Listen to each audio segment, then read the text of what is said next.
You ever have one of those mornings when life decides to test just how much dignity you can hold on to? That was technically, that was Malcolm Harris just past 10 a.m., rolling my midnight black Lincoln into a sleepy rest area off I-94, west of Lansing. I was dressed sharp, slate suit, powder blue shirt, looking every bit the professional heading for a big deal meeting, because that's what I was heading to a policy roundtable with the governor. My briefcase with all the documents was right there on the seat beside me. 22 years on the bench, known across Michigan for being calm, fair, never one for drama. Didn't matter a bit, though, when those red and blue lights flashed up behind me.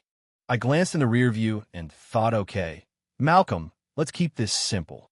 Out steps this trooper, Officer Todd Franklin, white guy, mid-40s, that practiced cop walk like he'd been waiting for this moment.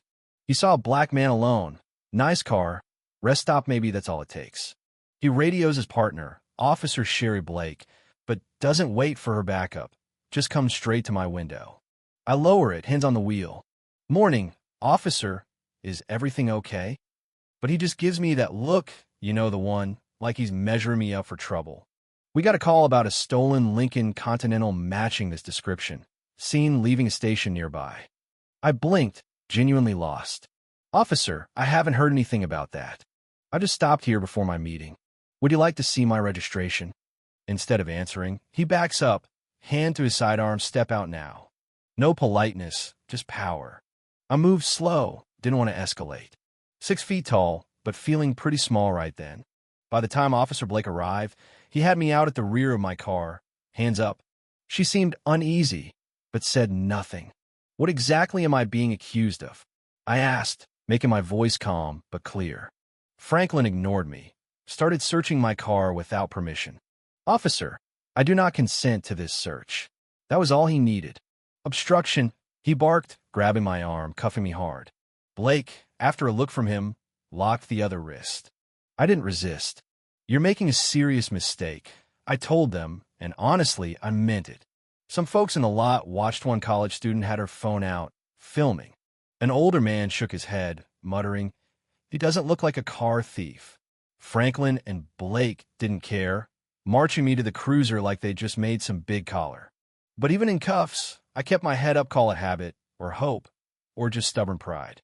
Sitting in the back, I stared out at the trees, not angry yet, just thinking, plotting even, because I knew, deep down, this was going to end differently than they thought.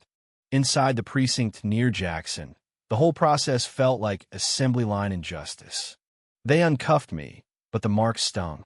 The booking officer barely looked at I typed me in, another anonymous black man, presumed guilty.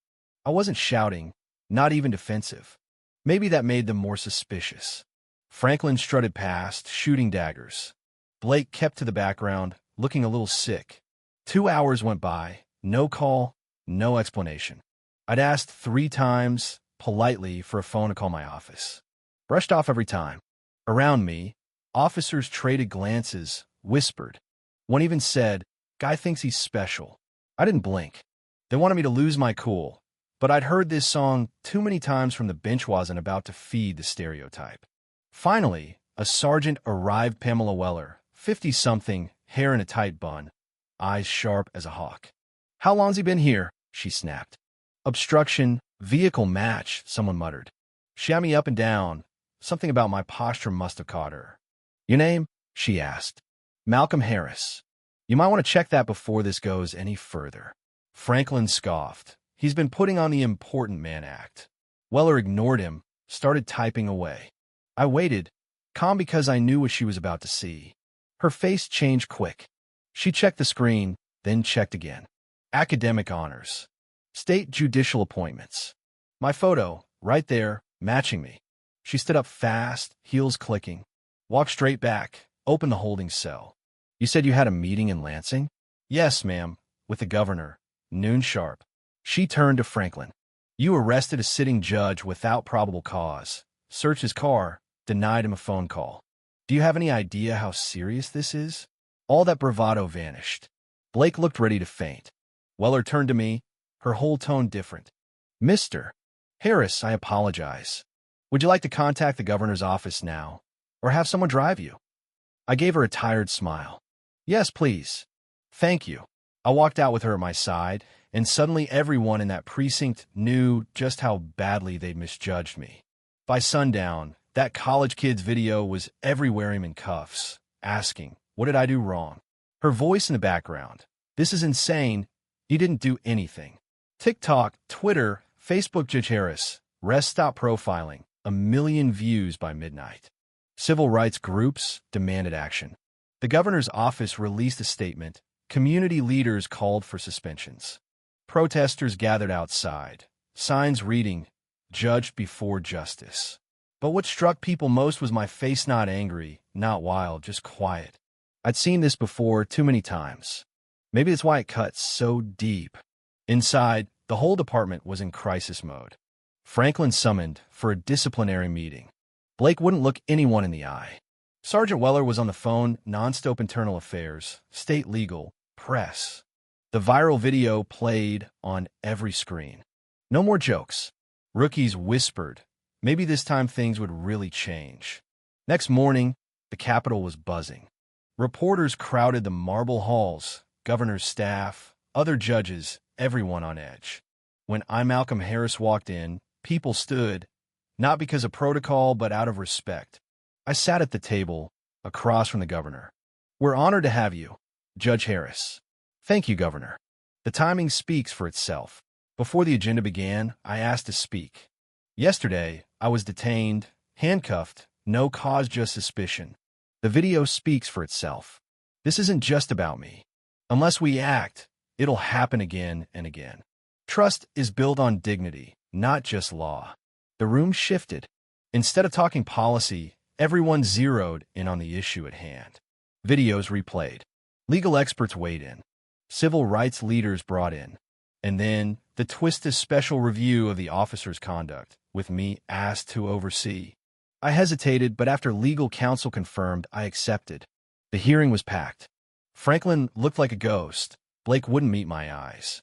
The evidence was clear: body cams, witness statements, paperwork. Blake admitted she never even ran my name. Franklin's excuses collapsed. My tone was all business. The old system of unchecked power ends here. By late afternoon, the panel ruled. Both officers suspended without pay, pending full investigation. Official word: abuse of authority, personal bias, professional negligence. The room was silent. Outside, protesters watched as the two were led out. No cheers, just the kind of hush that means something big just shifted. That night, the governor went live. This isn't about revenge, but responsibility. Judge Harris showed the professionalism we should all aspire to, but he never should have had to. He announced mandatory reforms training, oversight, accountability.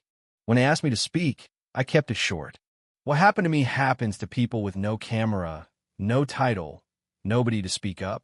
It's not just my story, but wounds heal with sunlight, truth, and real accountability. Within a week, police departments started audits, town halls sprang up, free legal clinics opened.